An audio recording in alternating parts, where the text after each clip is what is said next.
I was horrified. My wife was like, this is the stupidest idea you've ever had. Like, it's gonna be so good. We got the Guinness World Record for the world's largest virtual business conference. We went from zero to $100,000 a month. We hit 7 figures our first year. At the time, we literally went down to $50 in our bank account. I was positive that I was going to go bankrupt.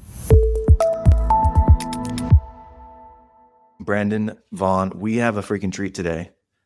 You own 12 companies. You're an 8-figure entrepreneur, employ hundreds of people. But we were just talking before this, and I think the coolest thing that you said to me was you started window washing with your dad at age 13. Tell me about that. My dad was an owner-operator window cleaner for 33 years. You know, my definition of an entrepreneur, or at least my version of what I knew, was my dad, who was owner-operator between 0 and 1 employees for 33 years. So a long time. Oh my gosh. On the tools. And I was one of them. So age 13, homeschooled through high school. And he paid me 5 cents a screen to wash screens with him when I was younger. And then eventually he put me on performance pay where I got to make commission on what we earned. And that just taught me how to just hustle and work really fast. I can hardly get my son to take out the trash. How did your dad get you to let's go work together? Did he need a worker, or was he trying to instill in you some work ethic? You know, it's funny. Now that I have kids and I struggle with, man, it's just so hard to get the kids up and get them going and get them into a good routine. My dad had all of that with me, probably to an extreme degree. Like, he'd have to come in and wake me up almost every single morning for work because I would sleep in. I hated waking up. I was not a morning person. I complained, I whined, I did all the normal things that a teenager would. And bless him for being consistent, because looking back on it, like, I learned so much work ethic and customer service skills from working alongside him. So I'm trying to do that same thing with my kids now, who are teens as well. And it's tough. Is your dad still around? He is. What does he think of what you're doing now? I mean, because you just said 0 to 1 employee for 33 years. So it's not like he had this big operation. What does he think of the fact he's like, man, Brandon, you got a company with 39 locations. You're doing, $2 million a month in that space. I never did anything like that. What does he say to you? It's funny because the day I turned 18, I went out and got my own business license, kind of carved my own path. Came full circle. 2012, my dad was walking on the treadmill and collapsed. Walked on the treadmill every day, very, very healthy, fit. You'd look at him. I mean, he looks way younger than he is, but he had a heart disease, and it went undiagnosed for a period of time. Put some stents in. Doctor told him he couldn't work physically anymore. So this was 2012, and he had no savings, no retirement. And what that kind of transpired into was us circling up as a family, and me stepping in and buying the business from him for $3,000 a month for life. And business at the time was doing about $8,000 a month. So there was not enough meat on the bone to feed all of us, because my mom wasn't working. So I kind of was forced to grow. And before that, I had kind of ran every business that I had very similar to my dad. Owner operator, doing the tools, sell the job, go do the job, sell the job, go do the job. That's all that I knew. So 2012, 2013, I had to really, really get uncomfortable with growth and try to figure out, okay, how can this business make enough to where it can feed 2 families and, me not have to work 80 hours a week, and good coaching, good mentorship, and lots of pain and suffering. We kind of started figuring it out. What? Dude, so you had other businesses at the time and you just stepped in to start doing window washing? I had a company called Vaughn Creative Works where I did web design, on Craigslist. I found some towing companies and would cold outreach to a few different companies, taught myself how to do lightweight HTML, CSS coding type of a thing, some graphic design stuff. And right before that, I failed a construction business. So I'm not crushing it in business at this time. How old were you? Let's see, this was 13 years ago. It was 2012. I'm 41 now. So, 28 years old. So 28 years old, your dad collapses. His sole source of income is a window washing company. And you step in to buy it from him, $3,000 for life, which obviously you need to be able to support yourself, but you're now supporting your dad. And did you even think about it at the time? Were you, you know what I mean? Looking back, probably look at that and you're like, holy crap, that was crazy. But at the time, did it just feel like, no, this is what I'm supposed to do? Yeah, 100%. Yeah. It's just like, what other choice is there? Like, of course, I'm going to take care of my mom and dad and Yeah. figure it out. And honestly, I was excited. I'm an undying optimist. And I think that you kind of have to be an entrepreneur. You have to just be like, well, of course it's going to work out. Why wouldn't it work out? And then you find out later that, oh God, everything is horrible. And this is 100 times harder than I thought it was going to be.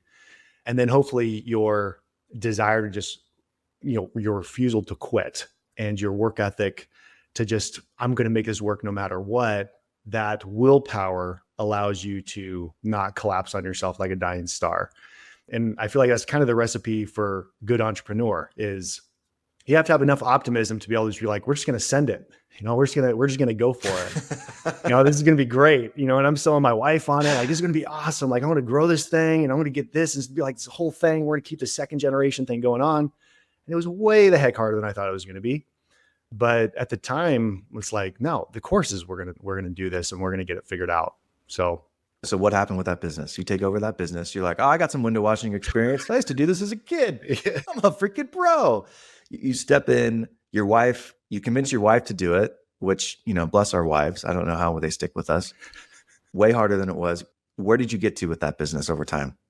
I had some really hard peaks and valleys with it. I had over half of my team quit on me while we were booked out for 2 months solid. Like once we're, like a couple of years into it, we started growing like 5, 6, 7, 8 people. So video's cool, but I have what scientists call a face for radio. And so what's even cooler is long form audio via my podcast and my newsletter, nikonomicspod.com. Go there for free. Subscribe to my newsletter. It's 1 email per week. It's super tactical. And then go to my audio podcast. I do 3 to 5 episodes a week, depending on how curious I am. And it's stuff like this. It's all free. No sleazy sales pitches. nikonomicspod.com. And honestly, I would say that one of the most pivotal things for me was a book called The E-Myth by Michael Gerber. I read that at the time, and it kind of taught me about working on the business. And one thing I realized is when I was sitting in front of a computer and I was creating systems and processes and checklists and manuals, and I was extracting information out of my brain, my dad's brain, and putting, like automation stuff in place. That's where I realized I was making the most amount of money. We were scaling the fastest. Our teams were doing the best. It was easier to bring people in and train them up to speed. And we kind of hit this critical inflection point where we doubled and started tripling every year. About 5.5 years later, I was at 70 employees and we had 24 service vehicles. I would say it was my first big boy pants business that I had, because every business before that was a dumpster fire owner operator kind of hot mess. And this was still, don't get me wrong, like lots of dumpster fire moments.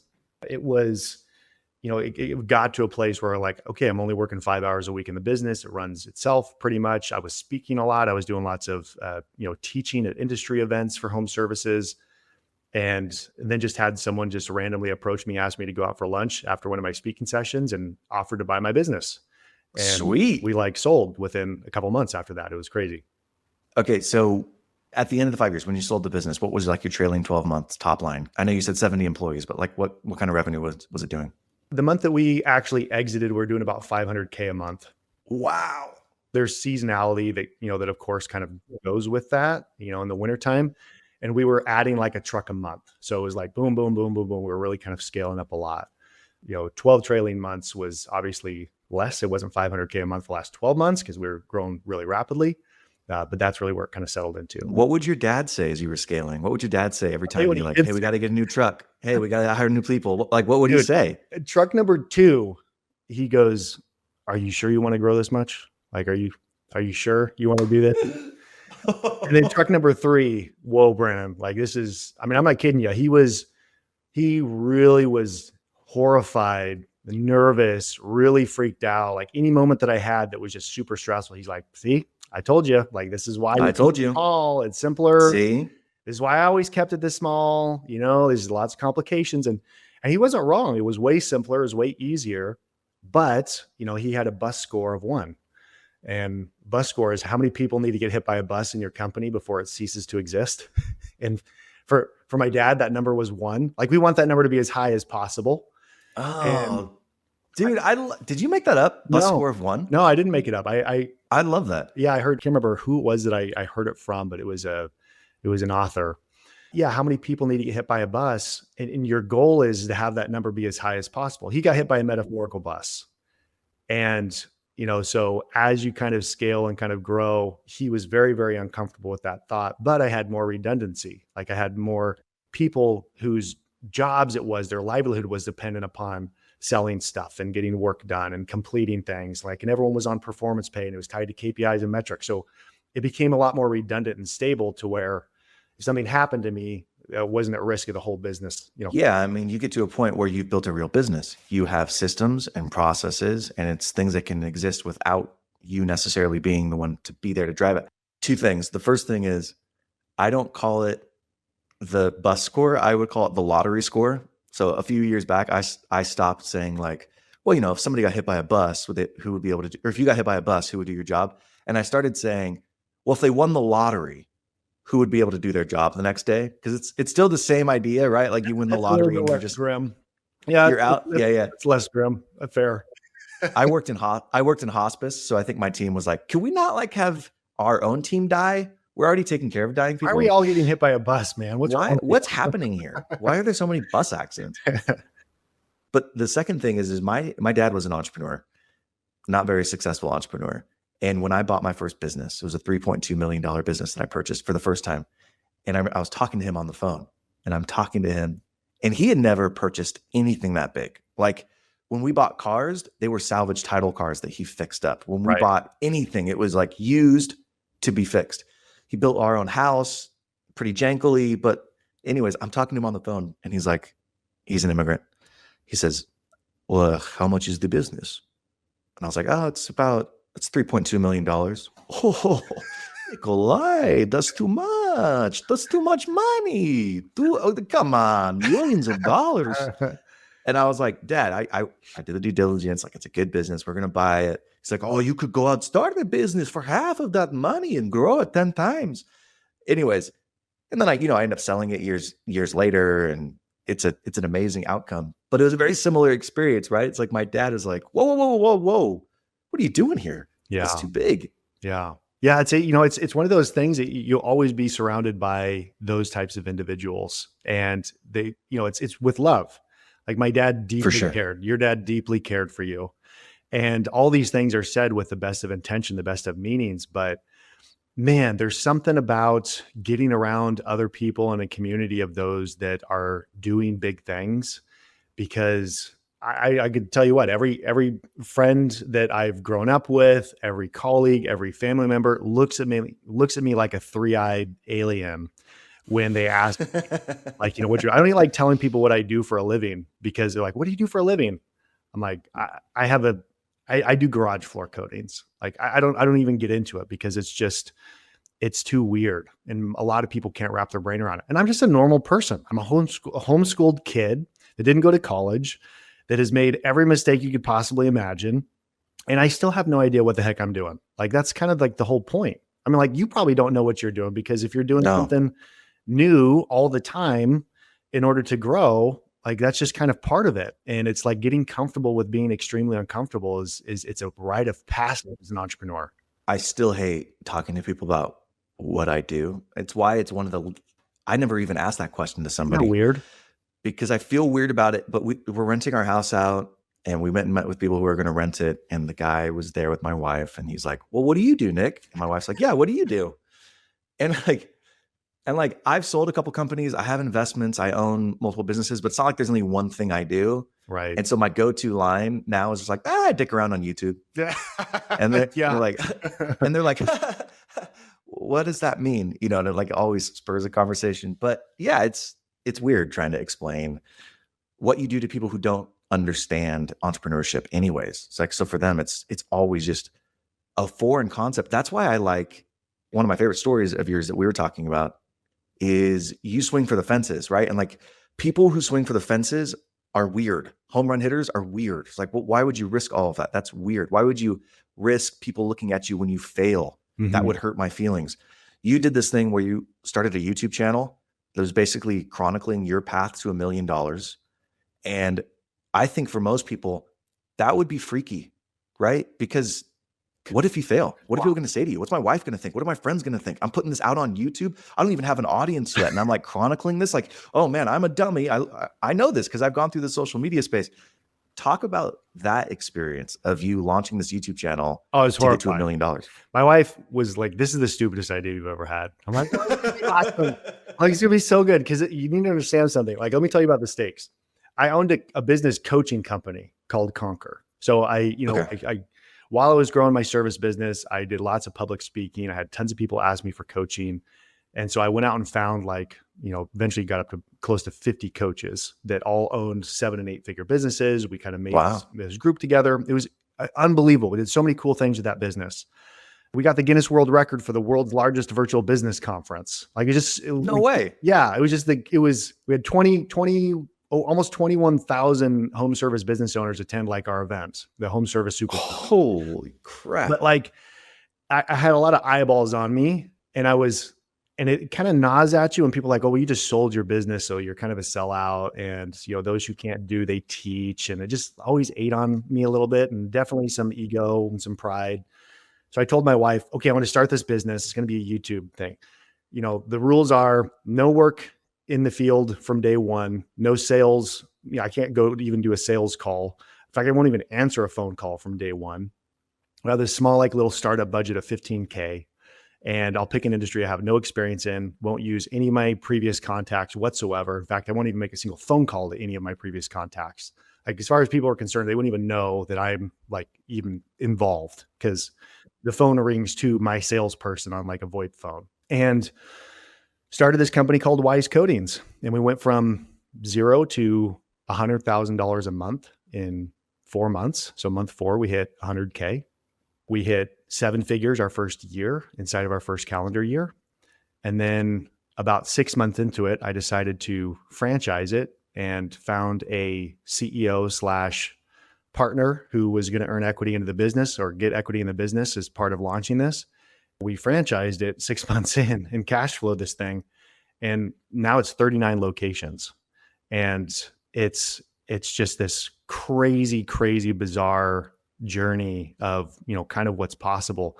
But at the time, we literally at one point went down to $50 in our bank account. And I was positive that I was going to go bankrupt and fail or have to have an episode. Wait, like $50 in your personal bank account? In the business bank account. In the business bank account. Okay. Yeah. So we were really transparent with, exactly how much we spent. We went to 7 employees within the first 2.5 months. I was spending $10,000 a month on Facebook within 4 months. I laid out the exact step-by-step of how we did this, but we had this gnarly job, about month 2 where it's okay, this is bad. That's what I was going to ask. All right. So when you announce it, right, and you're like, hey, I'm doing this, it sounds, dude, in hindsight, it's like, oh, that's a cool story. But when you do it at the time and you're like, hey, I'm doing this, it's similar to when you start a business in entrepreneurship, because your friends and family are around you and you're like, hey, I'm doing this thing, and you're still worried. Yeah. And when you do it on YouTube and it's this public thing, it almost you're worried about compounding the humiliation, if you will.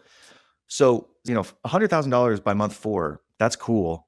But dude, how did you feel in month 1 and 2 and 3? Were those the longest months of your life? You understand something. I had a full-time job at this time as a coach. Yeah. So I was CEO of Conquer. We had a bunch of coaches. We had thousands of clients that were working with us. And so most of my time was just spent in just filming, so I had a videographer that would come out in the studio. We'd film, we'd document everything. Okay, here's how we're building the website. Here's our unique, selling propositions. We're going to go talk to customers. Hey, I don't know if you remember this, but when we started this podcast, we entered into a social contract. I would spend time, energy, and money producing this podcast, interviewing these individuals and giving you insights into how to build, buy, start, grow your business. And you would subscribe, and leave me 5-star review. Now, out of that, we both get to talk to really cool people and hear really cool insights. We both get a ton of value. But I just want to help you keep your word. So would you do me a favor? Will you go leave a 5-star review for me on Apple or Spotify? It would really help. And if you want, even share this with a friend. So a lot of the work was more just spent on documenting the first 4 months of kind of growing this business. And my actual time spent in the business was very, very low because I still had this full-time job. But that was kind of the point, is hey, you can, even some of your listeners listen to this, you can start a business. You just have to be really good at finding great people and recruiting good people. You have to be good at systems. You have to be good at marketing. You have to understand how to go buy customers. And really, that's kind of like the recipe to success in a lot of ways, especially for home services. It's like a teeter-totter. One side you have your sales and marketing motions, and your other side you have your people, your trucks, your services, your production side of the business. And it's just kind of like balancing it. You get booked out too far. Okay, we're going to spend more money on people so that we get more people hired. And it's just kind of like balancing it. It was pretty wild experience to kind of get that set up and have people watch. What year was this? 2021. 2021. Okay. So we're still like kind of in the thick of it. And you live in Washington, Oregon. Those aren't the most open states during COVID. You're launching this online, but where was the first market you launched in? Portland. Okay. I'm going to fast forward and then jump back. Fast forward, you now have a company called Hirebus that is helping people make better hiring decisions utilizing AI, right? So obviously between 2021 and today, AI has come out and just kind of changed everything about everything that we do. As you launched the business and you started scaling, which 39 locations is freaking incredible, especially when you bootstrapped that in the first couple of years. At what point did you realize, hey, there's this AI thing that can actually accelerate these real world businesses that I am doing? Because you're doing real cool business. You're washing windows. You're obviously coaching people. You're doing garage coatings. These are home services type businesses that people don't usually see as, oh, AI can help actually accelerate these businesses. When was the aha moment for you? I'd say 2023 was really the big eye-opening moment where we could really start building a lot of the stuff that I was already building and already kind of using. Like we were using Google Sheets. We had really good recruiting processes, and I've built really solid systems for recruiting. The general thesis behind recruiting is it's a marketing problem to solve. So all the same things, internal customers, external customers, like same things, videos, marketing motions, messaging, speed to lead, customer experience, like all of it applies, like direct proxy parallels. And then the second part of it is you need to always be recruiting, not just when you need someone. You need to be doing it 365 days a year. But that's hard to do because you doing those interviews and talking to people and putting them kind of on a waiting list, building this little talent bench, it's just difficult for a lot of business owners to do. So we built out a ton of automations to kind of accomplish this. And then when AI started really becoming a lot more accessible, that's when we launched Hirebus as an AI recruiting company that does the job writing, the posting, the scheduling, the management, the communication with candidates, the interviews, the screening process, the resume analysis, the benchmarking, like all of it, and just tease up the top 3% of talent without anyone having to like do a lot of that manual work. So it saves people tons and tons and tons of time and gets you the best quality fit for people. And that all kind of worked out really well because I kind of built it with Wise Coatings as kind of one of my first real needs to kind of have that process built in. And then also built it for our conquerors, who were my coaching clients at the time, because they were saying like their number one biggest pain point was trying to get people. So that led to me exiting Conquer and sold that to House Call Pro, and then moving into Hirebus full time, which is what I'm doing now. I still own Wise Coatings. I still have a bunch of other businesses that I own as just a absentee owner, kind of investor. But Hirebus is my full-time focus right now. So I grew most recently a home health and hospice company, and we went from 0 to $12 million in a few years. And those services businesses are highly people intensive. And so we had a couple hundred employees by the time that we exited. And that was always the problem, right? Where do we find good clinicians? Where do we find good people to hire? I'm curious, even if you can screen share, like, what does that look like that you built? Did you just build out, hey, these are the best processes, or are these actually going and integrating with Glassdoor and Indeed and I'm trying to think of something, LinkedIn? Like, is it helping on the sourcing side of things? Is it just helping on the qualifying side of things? How would I even look at this as a business owner? Yeah, it helps out with all of those areas. So, you have kind of like your main funnel of all the different stages of, where they come in, their right Hmm. seat assessment, interview, et cetera. And then the actual view of a candidate specifically, we have all these different benchmarks for different positions.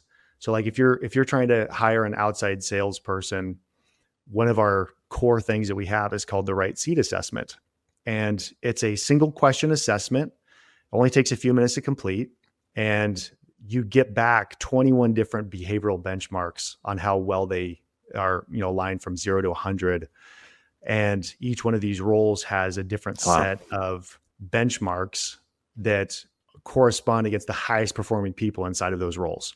So like for sales, this is kind of like the ideal range: high proactivity, high aggression, low self-control, high creativity, high criticality. You want them spending that paycheck as fast as they make it. And this is that benchmark that the top highest performing salespeople that are in outside sales typically have. So you'll get a score that has that side of it, but then you also see their entire behavioral benchmark, what their networking score is, support, exhibition, proactivity, dominance, endurance, order, Is this the same all of assessment it. given to every employee who apply or every person who applies? And then it just obviously is not tailored, but measured against here are the benchmarks for sales, here are the benchmarks for ops, here are the benchmarks for whatever other position. Yes, exactly. Yep. So Okay. it's the same modality of assessment that goes through. And then this, our AI will analyze their resume and extract that information. Now, resumes are only so helpful. And so the actual real part of it is having a conversation with our AI interviewer. So when we do our first round of interviews, so the process looks like when a candidate applies, they can instantly be talking and having an interview. And with that gets the speed to processing someone so much faster. And then if they're not a perfect fit right now, if there's not an opening, we put them on a waiting list. And then when there is an opening that pops up, we're able to blast out to all the candidates that applied and get them pulled in. So speed to hire is How very are the applicants coming in? Is there a proprietary posting system, or is it just you post to the websites you're going to post to, and then the applicants funnel to Hirebus? Yeah, our platform posts on all the job boards, and Okay. then we also do passive outreach as well. So Mm. going on LinkedIn, we have AI agents that'll go in and actually talk to people on that are passively, they're not actively searching, but they're just kind of more in passive mode, and find out where they're at in their process, if they would be interested, and then we pull them into top of funnel as well. Did you originally build this for you? Were you like, oh, I want to build something so I can screen people quicker? 100%. Yeah. Yeah, yeah. Yeah. For us and our coaching clients too. Well, and what's interesting too is like you have the assessment, which is rad, but I also think that there are different things that are important to different organizations. I mean, that's what core values are, right? Are you able to tailor it where it's like, hey, here we really find punctuality to be incredibly important. So please weight that heavier. Or is it just, I know that that's more important to me. And so I'm going to look for that on the output from the assessment. The cool part is some of the larger organizations that we work with, we can make complete custom benchmarks specifically to them. So interviewing their employees, having all their employees take the assessments, going through, finding out like kind of what that benchmark looks like that's just right for them. And then we can load that in. So, if you want to find someone that's really good core value fits, or there's certain things that just are, the sales team, the sales organization really values, those things can be added in as well. So it's really customizable, which is neat. Well, I think what's cool about this is I think for anybody who's managed people and who at least like learns from it, you kind of go through 3 phases. The first phase is just the pulse test, which is, Yep. do you have a pulse? Well, I need Right. somebody. Okay, you have a pulse? Cool. You're hired. Right. The second phase is like, oh, you realize the pulse test doesn't work. You no longer say, oh, they were a terrible employee or they were a bad hire, and you recognize like, oh, I did a bad job. I should probably fix this.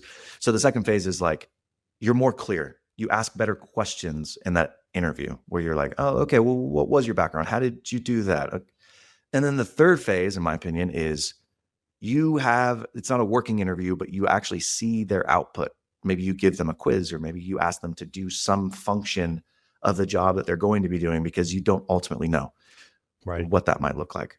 What's interesting about this is like, it kind of gets you in between levels 2 and 3 right away, because it's already asking them the questions. So you can just jump into the conversation. You don't have to spend a ton of time asking them all the background information so you can get a feel for them. You're just in the thick of it and you're like, okay, cool. Here are the things I find most important. Let me see how you operate. So it eliminates a lot of the time talking, right? That's the biggest thing. Yeah. If you just think about, reducing the amount of time that an owner or someone on the team has to, focus on for like, up to 80% of their time, and just eliminates that and prioritizes who you should be talking to. We still want the human in the loop component of it. Like, you don't want to get rid of that, because these are going to be people that, you're going to be bringing in and working alongside you and your culture and everything else. So it just drastically reduces the time and the errors. Well, and especially for small businesses, home services businesses, Right. you don't have a full HR team. You don't have a department that's like, oh, I got 50 applicants. You know what happens when you have 50 applicants and you're running your small business? You look at the applicants, probably the first 5, and you don't look at the other 45, because you're like, I don't have time. And so it sucks. But like, how do you even sift through those?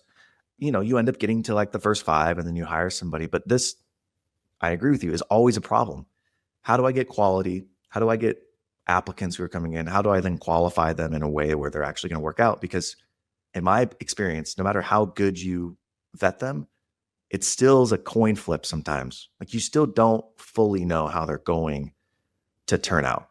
And I think the biggest miss where a lot of people have in recruiting is, because it is a marketing problem to solve, the messaging to go out and find those individuals is not really thought through enough. It's like, oh, you must have a clean criminal background. You must have a driver's license. You must be able to lift, 60 pounds. And it's just so vanilla. And the reality is that the people that you get even at the top of funnel along that approach is so vanilla. The goal really, I mean, even if just your listeners do nothing else except just think through like a marketer, hey, what's a tougher sell? Convincing, someone to come and buy a garage floor, or convincing another human to spend more waking hours than they even spend at home with their own families, working inside of this job with this career with us as a boss, like this is being their potential. Like, it's way harder to convince another human to do that for years. We don't put enough thought, energy, and effort into the marketing and sales process. I have a business idea for you. And you might be already doing this, so I'm sorry if I'm preempting it. When you're bringing on customers, or you have like customers who are potentially interested and they're going to post job postings, I now use ChatGPT to write my job postings because it knows me so well. But if you created like a custom prompt and we're like, hey, business owner, put this into your ChatGPT and then give me the output, you could start tailoring those job descriptions to the job owner. So for example, if I'm posting, I'm like, hey, I'm looking for an assistant. ChatGPT, write me a job description. It's going to be like, okay, you need to be able to follow up with Nick and be okay with schedule changing frequently and inappropriate jokes, not sexual harassment, just jokes the 12-year-old would make. But it tailors a job description that's like me. They're going to know me, so I'm attracting the right people right away. Do you do anything like that? That's exactly what we do. Yeah. Oh, so we have, So as part of our onboarding process, we sit down and we interview the business owner, and we actually load all that into our platform. So we have the full system prompt that outputs, and then we'll post 3 different job ads. We'll split test them. We'll see which one's the better performer. And then we optimize for it continually. So we write the job ads, we post the job ads, we monitor the performance of them. We look at the hooks, we look at click-throughs, we look at funnel applications, cost per applicant, cost per employee, and we optimize all that. So our model has just gotten more and more intelligent to knowing exactly what gets people brought in to a funnel that actually perform well on a job. You know what I've also started doing is recording my interviews. Yeah. Where it's like, because I don't want to be sitting there and just, okay, pen to paper and like, oh, that's an interesting, oh, you did that? Oh, cool. Okay. Well, like I want to be able to have a conversation with them. And then I go back and ask the questions like, was there specific experience requisite for this role? And like have AI sort of have a conversation with me. Are you doing any of that? Are you recording any of the conversations? Yeah. We record the interviews. We give transcriptions. We like summarize it. We talk about red flags that were mentioned. Yeah. We do all that too. Okay. Man, this is now starting to sound like an infomercial. I'm sorry. Okay. So I'm going to pivot to one thing. Cool. I do like Hirebus. There's a saying, it's like, do you have the right people in the right seats on the bus? And you have like you said, the right seat assessment. So it's important that you don't only have the right people on the bus, but they're in the right seat. So I like the Hirebus thing. But also, dude, you're a hustler and you are obsessed with AI, as are many of our listeners. Can you show me, you talked about you created this internal app to do some marketing and business development. And I know this is like totally separate from Hirebus, but I like that you're constantly thinking of like, hey, how can I use these tools for my own benefit? That's why you built Hirebus. What's this tool that you've built to market? The biggest thing that I have been just kind of obsessed with is a lot of these different marketing campaigns of getting in front of customers. They historically would feel very generic. Like if you're going to send a postcard campaign out to a bunch of homeowners to talk about garage floor coatings, like you're going to design a postcard and then you're going to send like that postcard out. But now with what you can build with AI and you can build automation tools and these types of things that kind of like exist, you can create really, really customized, bespoke options. So I'm going to share kind of one view of what this looks like of what we're doing for Wise Coatings. So this is in essence what it looks like. So this photo that you see here gets captured off of their Google Street View. Okay. So we have the database of all of our homes that's publicly available. That's really easy to kind of target. But then it'll capture the front of their home. It'll place it on this postcard. It'll create a dynamic video with me talking to them. And this is all AI. Wait. How does it, on the postcard, it creates a dynamic video? Oh, there's a QR code on the postcard.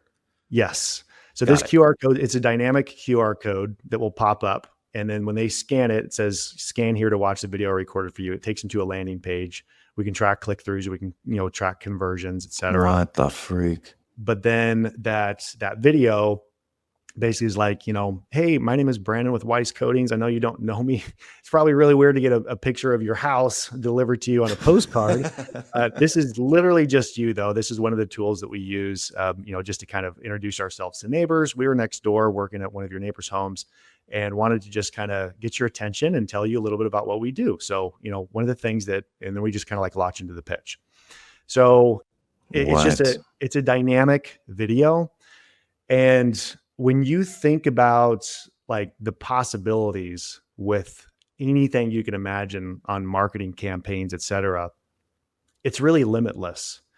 Especially, you can recolor a house now using ChatGPT. That would be so interesting. Or you can put Christmas lights and have it be at night on a house. Yes. So all these different things. I have about 1 billion different app ideas. This is the problem about the more you work with AI and you're a creative, is that you come up with so many ideas, you can't execute on all of them.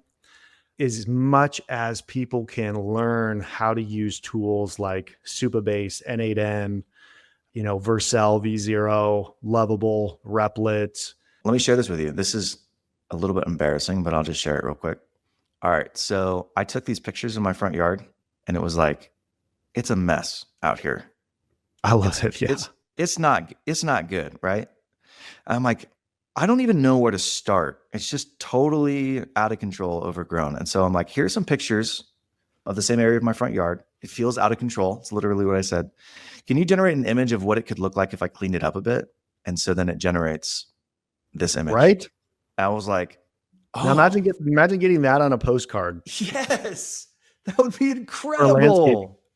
If you think about what's possible, this is the cool part, is that, the way that AI is good is when it dazzles and it wows, and it's like, wait, what? How did they do that? Like that's the engaging part where people now are wondering. You can't get more highly engaged postcard view than people see a picture of their own house on a postcard. And they're like, wait, what? Like, dude, I'm thinking like pressure washing companies, painting companies, new windows, new siding, roofing, solar.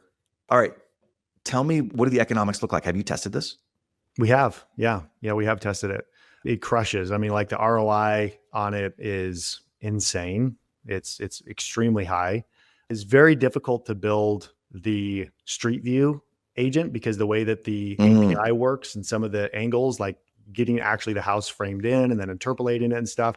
So right now, the economic costs of how much some of these API calls cost with AI make it a little bit more on the expensive side to actually send, but the economics still work out as far as like But that's a custom app for you. You made that custom app for yourself. no one else does this on the planet right now.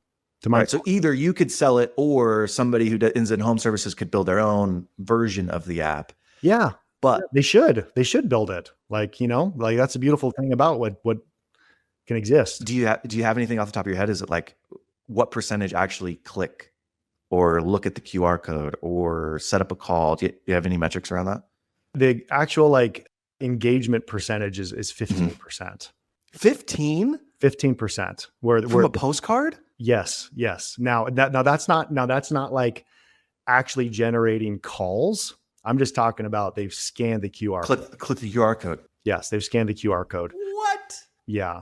As far as actual like lead generation part of it, it's closer to like 3%, which is insanely high. Still 3% sounds insane to me. People who do postcards, when you start kind of seeing it, 0.5% click through where it leads to an estimate is actually pretty good.